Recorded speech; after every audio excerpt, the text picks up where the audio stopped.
Okay, so hi, I'm Polari, and I'm gonna be playing Nova the Squirrel. As you can see from the title screen, this is a bit more recent game than the ones the other guys in the NES block have been playing. It's a homebrew. You can find it for free on itch.io, and if you're curious, you can even find the game's source code on GitHub. The game's open source, and if you look at the preview images, preview clips from the game store pages, you can see Nova pretty slowly walking around and fighting enemies, and that's what the game looks like if you set things on slow and don't take things too fast. But I'm gonna delete my old save here and set everything to fast and show you what the game looks like then in 3, 2, 1, and go. So this is how Nova moves when you set everything fast and hold the run button, and in later stages you can actually kind of tell that the game isn't designed for this speed.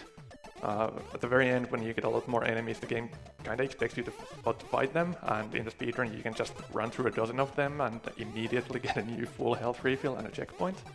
But the fun thing is that you can even play it like this in casual play, because the game is super lenient with lives and checkpoints and everything, so basically like you play like this, you run into a pit you didn't see, and then you respawn in like a second in a checkpoint which are peppered everywhere, so you lose like no progress, and you can just do whatever you want. The early stages in the run are pretty straightforward. Mostly I'm just gonna keep going and try not to slow down unnecessarily. A few of the enemies are a bit random. I took some extra hits there and had to go get the backup health refill, but at the end of this stage we're gonna get the Dinner Blaster. This game borrows inspiration from a lot of the classic platformer games, and one of the most prominent ones is you have copying enemy abilities as in Kirby, and the ones we've seen so far have been just basic fighting enemy stuff, which, as you can tell, I don't care much about. But here's the Dinner Blaster. It has a secondary firing mode, which bumps me up by 1 tile immediately and lets me use the burger as a platform, which can be used not only for double jumping, but also a bunch of clips that are going to be a big part of the run going forward. I just attempted one of the more difficult ones there, didn't quite get it. Depending on the exact level geometry, those clips can be either free, like just going over this wall, you just jump there. But depending on how thick the wall is, whether it extends all the way up the ceiling, and whether these force field arrows that you can see in a bunch of places here are extend further down, they can be actually really tricky, and originally the run didn't have a lot of those in, but as I've gone on, more and more of those more difficult ones have been added for smaller and smaller time gains, and actually preparing for the event I kinda ended up just rerouting half the stages instead of practicing consistency, because that's a smart thing to do for a marathon. But that's mostly gonna come up in World 3, where I hope I'm not gonna mix up strats and die for no reason. So, the way these double jumps work with the burger is the secondary firing mode, which gives you the immediate platform, you can use once per jump. After you spend it, if you try to do it, you just get a regular burger until you touch the ground again. But you might have caught me going for a double burger earlier in one of the stages. And the way that works is that there's a pretty tight timing you can do for the inputs, where you shoot a regular burger on the way up on your normal jump. And since you go so fast, you can catch up to that burger and land on top of it, and get that as a platform without spending up your explicit double jump burger, letting you do a second one immediately. And commentating this game is impossible, because I always want to explain all these mechanics, and when I try to do it in this game, once I'm done, it's 2 stages later at the very least. So meanwhile we have entered World 2, which is this puzzle theme world. We're gonna see a lot of locks and keys and these arrow blocks opening up stuff. But we're not gonna interact with any of that basically, we'll just do this for the most part.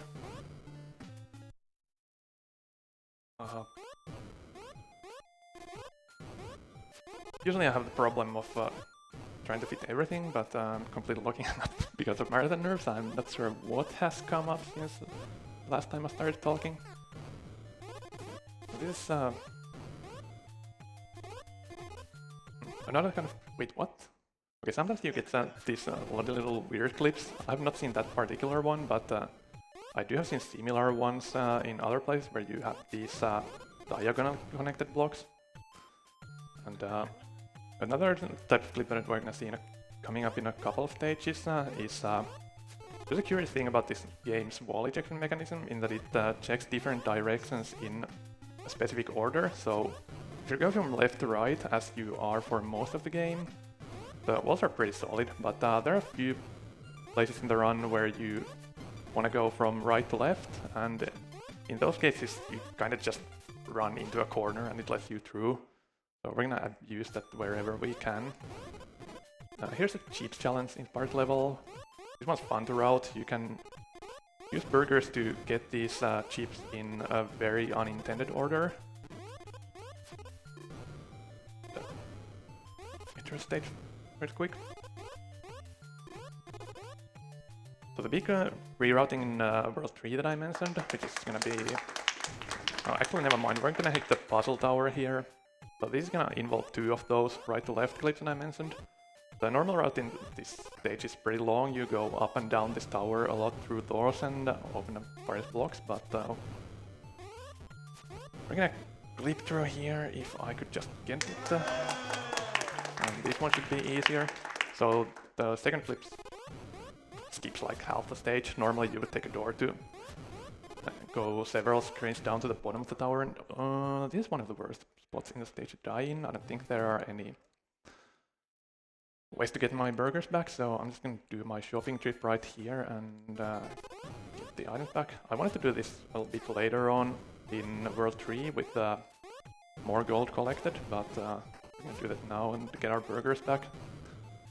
This would be a really long stage if I couldn't do these clips here, but for almost everything in this run is solved so that you don't really have to slow down a whole lot. You can just clip through things. And here's the first more normal boss fight. I didn't mention anything about the World 1 one, since that's a special one. It's basically a stage from an earlier smaller project by Nova.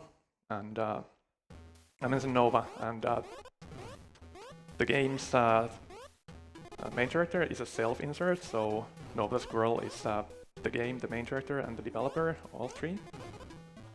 And the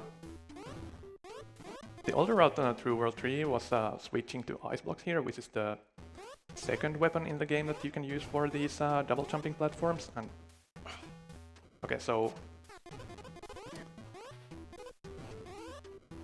the main difference between burgers and ice blocks for speedrun purposes is the way you get more of them. For burgers, I already explained how you get one per jump. For ice blocks, the way they work is you get a new one immediately as the previous one disappears, which if you're on level ground, that takes quite a long time and it's pretty cumbersome, but if you're going through these long open gaps, you can just place one ice block after another and just get through the whole thing for free. And while I'm doing this with burgers, which lets me do a big clip later on the next stage, if I stop taking damage in this one, don't die. And I'm gonna have to do some of these gaps in more awkward ways. That stage was a bit harder than it looks like. When you're fully off screen you can't jump, but you have very lenient coyote time, so that you can jump after walking off of a platform. And that's what you have to use there. This is the big clip that I brought the burgers for. What you normally have to do there is you have these boxes you can pick up below that part there, and instead of using them for their normal purposes, they're just there as an obstacle, and you need to pick them up to get through them down there. And for a long time that was the last really annoying spot in the game that we wanted to optimize, so shout out to Karma, I finally figured out how to get through that. The balloon there you saw for a second time, this was a level that I actually bought it for. You can use the basic balloons from the inventory to trigger them immediately. Oh, crap. Okay, I'm just gonna... Actually, I would have had enough burgers to just use from the inventory, and I'm gonna need to use one in the next test anyway, but well, spur of the moment, we're using ice blocks now, so you can see them, how they work. This last gap in this stage is actually the most annoying one to do with burgers, most finicky one, but with the ice blocks we can just use a couple of them, no problem. Another very basic boss fight here. If we have any messages coming up, this could be a good time. We do not have any messages currently, but just to remind everyone, we still have some targets to hit. So the Metro Deep Freeze bonus and 8% run is still $1,200 away. So this will be in about 3-4 hours, so keep those donations going. Okay, and we're on to World 4, so the first 3 worlds introduce all the major environmental themes in the game. World 4 mixes them up, so the first stage is gonna be World 1 theme, but you can see there's a whole lot more going on. The stages are getting harder and more complex. Here's the return to the puzzle world. Here's an annoying fan puzzle that we're gonna skip here. Coming after this is a non-linear stage, which is has an open area where you need to like get item A, which you need to access the spots where you can get item B to get item C, and which you use to reach the end. But instead we can mess up the double burger setup several times, I guess. Okay, that's well fine. I'll do it the old way. The easier setup. We could also get to the end in a semi-intended way very easily, since to get to the door normally you just break through the ice blocks above it, and you're meant to do them with the flame weapon, but explosions work too, and burgers explode, so yeah. The story behind that is that in early development versions of the game, the playtesters complained that the burger weapon was too boring, so Nova added explosions to it. Just game development tip of the day: when in doubt, add explosions. So right now the weapon is kind of like a Swiss knife. It does everything, gets you through walls, lets you do the clips and double jumps. Right here we're gonna switch back to ice blocks for a moment. This stage you probably could get through this last part with burgers, but the real reason I'm getting ice blocks is for a boss that's coming up in 4-8 after this more simple boss. Most of the bosses in this game are just like this. You keep them in iframes, and your own iframes are long enough that kind of doesn't matter. While I'm bouncing through the left and right here, it's mostly just as a kind of a buffer strat to space my shots and avoid damage, and it's not really necessary. The bosses again, messing up these final shots. The bosses in 4, 8 and 5, 6 are ones that actually would be really hard if we didn't bring up weapons specifically suited to fighting them. Like here you can see that the only weapon you can grab in this fight is the burgers, and if you had only those, you could only fire at him horizontally, and you'd have to wait for him to jump up, and it's actually quite a difficult fight, unlike most in the game. But with ice blocks to drop on his head there, it's pretty free. Going into World 5, which is thematically the bad guys' home area here. It has a bit of a different feel to it. Something that when I first played this casually I noticed but couldn't quite put my finger on, but later had it pointed to me that right now all the tiles and enemies and all the sprites really have black outlines. Kind of makes it look more serious, I guess. But beyond that, we're mostly using themes from previous worlds. It's very different, looks very similar to World 1. And getting pretty close to the end of the game. Coming up after this stage is one that is themed around bombs, but again, the main challenges the game throws at us, is getting through things that you need to blow up, and we can just use burgers for that, which is much more convenient. There's one of the more dangerous clips coming up. This one actually saves a ton of time. It was one of the few that was first added to the game that are the more difficult ones. The issue here is that if I don't manage to blow up these guys that are flying around and dropping bombs just right, and I failed at a few times, they'll blow up the ground there, and attempting that clip again is gonna get really awkward, setting it up again.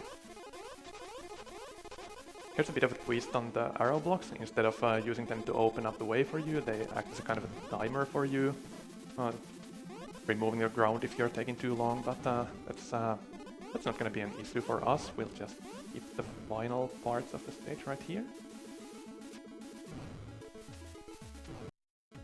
And after that we'll get the annoying boss fight I just mentioned. This guy just fills up the screen with these ice blocks if you get on horizontally on the same level with him, but by bringing the water bottles we can just kill him from here. But yeah, if you let him fill the screen like that, it becomes a nightmare to deal with. Final regular stage of the game. This is like World 4 except condensed in one stage. We're gonna have one long stage for each previous world theme. I missed the full health refill there, but I don't think it should be an issue. Okay, here's another one of the more dangerous clips in the game. I wanna hit these one-tile blocks. Okay, I missed the jump but got back up there. We're back into it safely. And the World 3 part brings back the minecarts, which are supposed to be a major theme in that world, but we're still not gonna use them. And these are the screens I mentioned in the very beginning, where you can see that the game wants you to stop to fight these guys, but if you just decline, then yeah, that's the screen. The final boss fight time is gonna come when I enter the door after this one. You get a magic mirror, which reflects the boss's projectiles, was otherwise invulnerable, but turns out the reflection is a property of the fight and not of the weapon, so I can just switch the burgers here. It doesn't really particularly save or lose time, since the attacks are on a global cycle and time. And I'm gonna go straight into the bonus stages. These are just a few extra ones that Nova cooked up while waiting for, I think it was for the music for the game, and these are gonna be not quite as well practiced as the rest of the game, but I should be able to get through these. Not even close on that jump. The second one can be skipped entirely by doing a clip here, but we're not gonna do that because nice showcase incentive. This is one of the cooler parts of the game. If you didn't catch during the regular gameplay what you can do with the ice blocks, then this stage forces you to notice. There's a bunch of these open air bits where you need to use the ice blocks to hover on the screen for a while. Messed up there for a little bit, but again you can see that dying really doesn't cost a whole lot in this game. Then we get a fixed version of that open air level in World 4, where instead of using different items to access places, we just... wait, I need to take that route. We have 5 different keys locked behind them. Here we need to actually pick up the boomerang weapon to get that one. I think I'm taking an unoptimized route here, but whatever. Again, versus the burgers, here we also have a key locked behind the flame weapon, and here a key locked behind the bombs, but just use burgers for everything. I could get this key a little faster, but getting there with burgers or the balloons is kinda risky, and if I mess up and die, I lose all the keys collected, so I'm just gonna do it the slow way. Here's a Super Mario World reference. You are a super player. And that's it. The bonus stage 5 is a level editor. You can actually access this also through an options menu in the game, but it's also here. You're forced to run into it. And I haven't actually done much with it. I can just add some basic things here to demonstrate, but there's a lot that I haven't quite figured out. But yeah, it's I said earlier that this game is impossible to commentate, and it's also really awkward to wrap up because it moves 100 miles an hour and then it abruptly stops. So yeah, that was Squirrel. Shout out to Karma, the other player runner who has actually done speedruns of this game and helped with routing, and to Nova, the developer of the game. Also check out Nova Squirrel 2, a sequel of the game that is currently in development for the Super Nintendo Entertainment System. And yeah, thanks for watching.